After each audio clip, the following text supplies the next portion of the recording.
United Kingdom.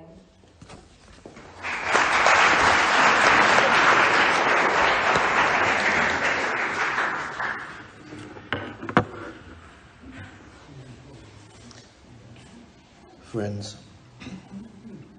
Achai v'achayotai, brothers and sisters, I must confess that after these days with you here,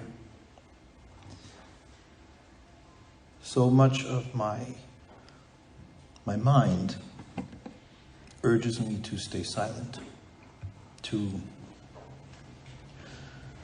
absorb, to witness, to behold, and to hold. And yet, noticing, marking, remembering is the lifeblood of our people. And so I, with trepidation, share with you only a personal thought from my heart to yours that is bubbling for me now. The human being is the most ferocious, atrocious, dangerous animal on this planet by many orders of magnitude. And astonishingly, on the other side of that, the greatest compassion, heart, empathy, goodness, love, the likes of which we see nowhere else on this planet, but in humanity. And we, today, in this time, we saw the two touch too closely. And I speak only for myself when I say we struggle to know what to make of that. It is that tension that sits in this room with us today, in this place, in our history, in our hearts, and in our minds. I know I speak on behalf of all of the Jewish people in this room when I welcome and thank all those from other faiths and religions that are with us here. With your permission, I speak to the Jewish people. There is something else that comes up for me in this time.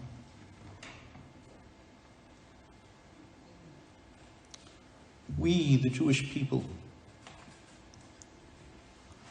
we are not the only ones who have suffered the ferocity, atrocity, horror of the human animal. But we have suffered it long, persistent, over and over and over again. And we should not be here. That's the reality. We shouldn't be here. But here we are. And that is the single greatest miracle our people have ever seen. And we've had our share. It is the single greatest miracle our people have ever seen. It isn't splitting of seas. It isn't pillars of fire and cloud, as legend, Bible, Torah tells us. It is you sitting here now, tonight, speaking our story, our suffering, our pain, our perseverance. But here's the thing about that miracle. When we hear miracle, we think God did it. It's just what we tend to do. And that would not be wrong. I'm the rabbi, so I'll allow myself to speak of God with your permission. God does miracles. But this miracle, this one I speak of tonight, this one that is you and me, sitting here, alive, Jewish, in every way and shape and form that we are. We chose it. We forget that sometimes. We think that we kind of run along as time passes and here we find ourselves. No. We chose it. You choose it. Those who came before you chose it. We choose this. Because I'm going to say something a bit, well, not something we always say, and that is, at any point in the last 1,000 years, if not 2,000, we could have said, you know something, I think we're done. It's just too much. Hi she'amda lavotenu velanu, as we heard so beautifully sung.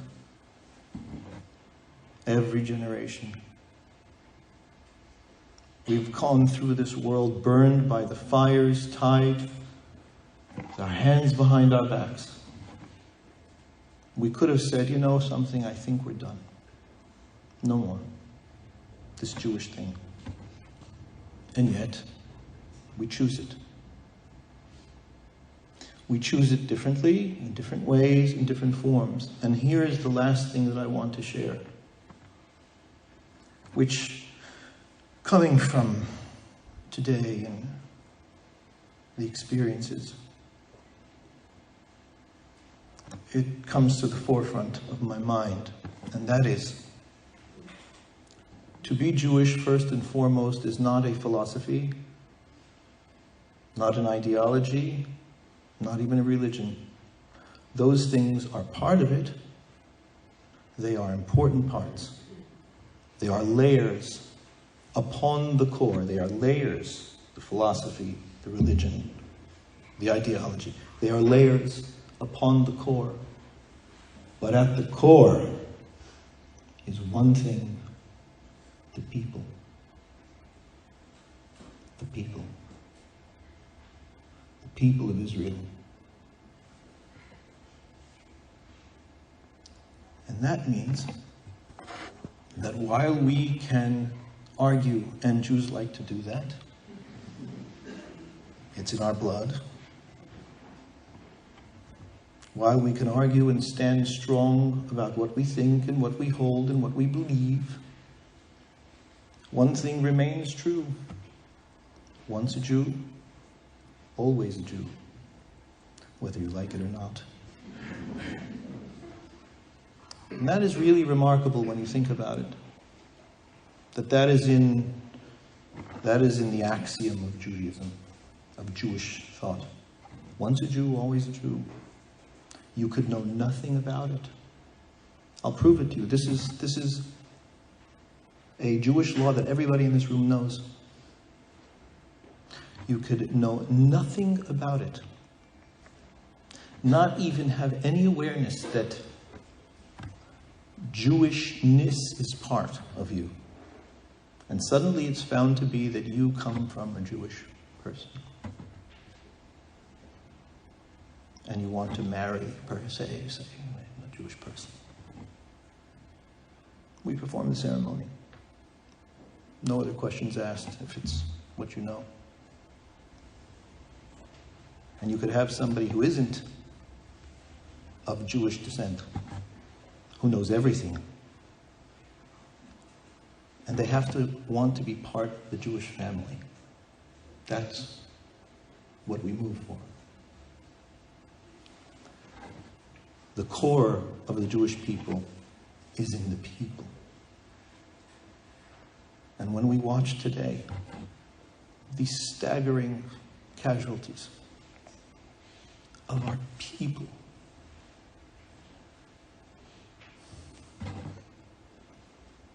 it is a miracle that we are here. And not just here, but conscious. And not just conscious, but aware of identity, choosing the miracle. It's sacred, unmatched, unprecedented. It is us, and it may very well be that sometimes for us, that is a very great weight to bear on our shoulders. 3,000 years of trials and tribulations, of ups and downs, of the world not wanting. And we choose it.